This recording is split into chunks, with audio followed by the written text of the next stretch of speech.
L'armée arabe syrienne avance à Daraa campagne et élimine des terroristes.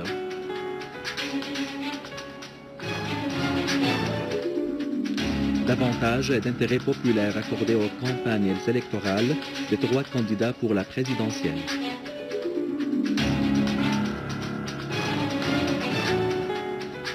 Le président iranien affirme depuis Shanghai que des parties régionales et internationales sont impliquées à la crise humanitaire en Syrie.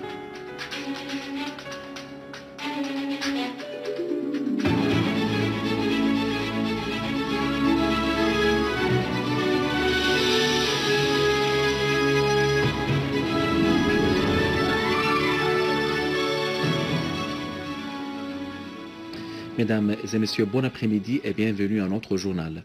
Les campagnes des 3 candidats à la présidentielle se poursuivent au moment où la Syrie connaît encore plus d'activité.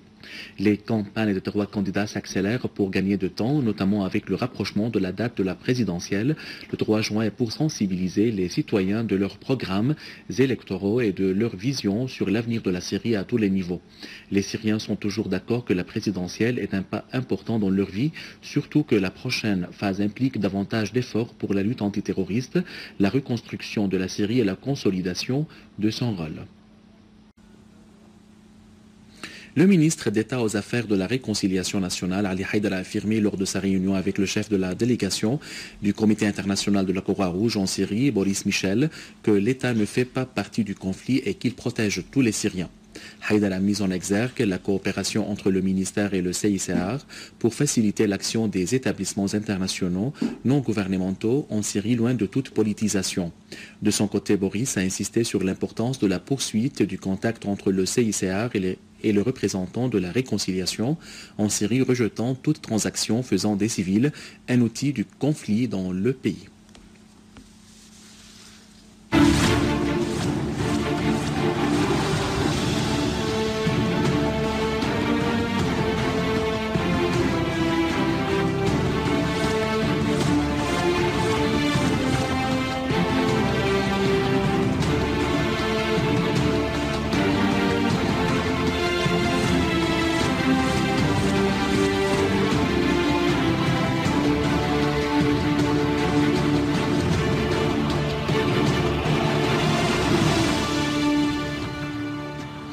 À Daraa, des unités de l'armée arabe syrienne ont visé des caches des terroristes et détruit leurs véhicules dans 4 localités à Daraa al-Balad. D'autres unités de l'armée ont également éliminé un groupe terroriste qui était en train de faire des fortifications. Un sniper a été également liquidé, lequel a été retranché dans une école à Enkhel à Daraa campagne. Et dans le village Atman et autres régions, des voitures des terroristes dotées de mitrailleuses lourdes ont été détruites. L'armée en plus a détruit 3 véhicules, dont un camion-citerne chargé de carburant dans le village de Khirbet Jamra. Plusieurs terroristes ont été également éliminés dans la région de Lajat et leurs armes et munitions ont été détruites. À Daraa, des unités de l'armée arabe syrienne se sont emparées de toute la zone de Sejna dans la ville, neutralisant de nombreux terroristes, dont certains étaient de nationalité étrangère, dans les quartiers de Manshia, de Tariq Assad et du camp de Nazihin. Dans la banlieue ouest du gouvernorat, l'armée arabe syrienne a parachevé sa progression pour prendre le contrôle des zones de Nawa, Jassem, Ankrel en vue d'isoler les terroristes dans la zone ouest et avorter leur plan en ouvrant la route menant en Jordanie, en reliant les 2 banlieues de Daraa et de Konaitra et en s'emparant de la colline de Metawiq à proximité de Jassem. La décision militaire de l'armée arabe syrienne de prendre le contrôle de la localité de Nawa, située à 10 km du Golan, à 40 km de Daraa et à 80 km de Damas, représente le début de la bataille de l'encerclement de la localité après le contrôle des collines stratégiques et périphériques et le blocage de la ligne de ravitaillement des terroristes. À Alep, les forces de sécurité ont saisi à Halab al-Jadida un entrepôt de médicaments volés, trafiqués et périmés. Cet entrepôt est doté des machines pour changer le ticket de la validité de médicaments pour les vendre ensuite sur les marchés. À Alep, des unités de l'armée arabe syrienne ont déjoué des tentatives d'infiltration de terroristes à Rachidine, Al-Ola et à Souaïqa, éliminant plusieurs d'eux et détruisant 2 véhicules blindés. L'armée a exécuté de nombreuses opérations dans la cité industrielle, à la périphérie de la prison centrale, Hamdalat, Haritan, Kafr Sarir, Kafr Naha, Castello, Baïdine, Jandoul, Azaz, Atareb, Mara, Darat Azza, Anadan et la périphérie de l'académie de l'infanterie. L'armée arabe syrienne a détruit des caches de terroristes à Bustan al-Qasr et Rachidine, Ola et Khamisa, abattant nombre d'eux et détruisant leurs véhicules dotés de mitrailleuses lourdes.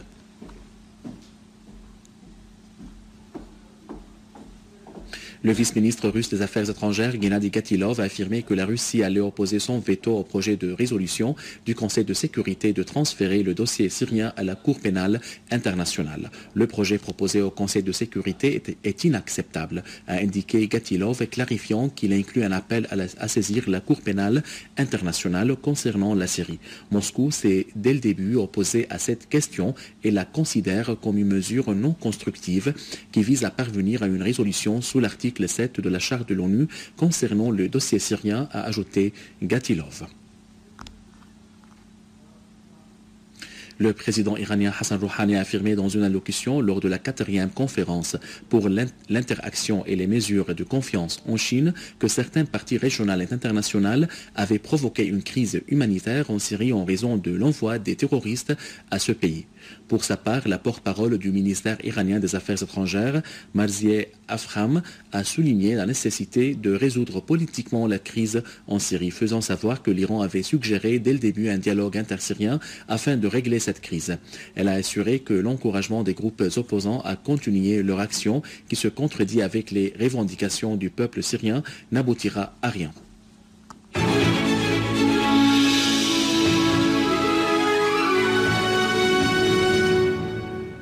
Le ministère de la Culture a organisé dans la salle Damascène au Musée national un atelier de travail sur les normes de l'inscription archéologique. Un aperçu historique et technique sur l'inscription archéologique des sites a été fait lors de l'atelier. L'atelier a compris une conférence sur l'inscription juridique et législative et une autre sur l'inscription sur la liste du patrimoine mondial. Il s'agit aujourd'hui d'un atelier de recherche organisé par l'Organisation générale des antiquités et des musées. C'est une étape très critique que nous traversons aux antiquités et aux musées, au ministère de la Culture, en Syrie en général. Cela nécessite donc que l'on déploie des efforts considérables pour sauvegarder notre patrimoine culturel. Les efforts se multiplient à tous les plans, sur tous les niveaux, notamment sur le plan organisationnel, administratif et législatif. Et nous sommes en cours de préparation, de finalisation, si j'ose dire, d'un texte législatif qui développe l'ancien texte législatif concernant la sauvegarde du patrimoine culturel et qui sera à la hauteur de nos attentes. Sous le patronage du ministère de la Culture, une remise de prix pour la créativité poétique a eu lieu aujourd'hui dans la bibliothèque Al-Assad. Les prix ont été octroyés par la ministre de la Culture, Loubana Mchaweh, aux lauréats dans le domaine de la poésie patriotique. 2 catégories ont participé au concours, et les poètes jeunes et les plus âgés. Des prix symboliques ont été également octroyés aux participants au concours. Prix décerné aux poètes arabes qui ont chanté la patrie, leur amour de la patrie, leur passion pour la terre de la Syrie et leur grande estime pour tous les sacrifices que la Syrie a donnés.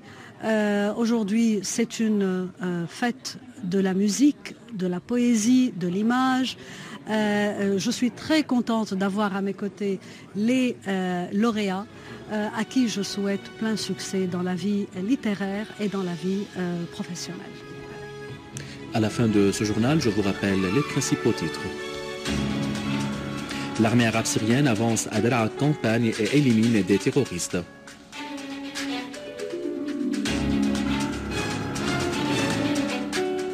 Davantage d'intérêt populaire accordé aux campagnes électorales de 3 candidats pour la présidentielle.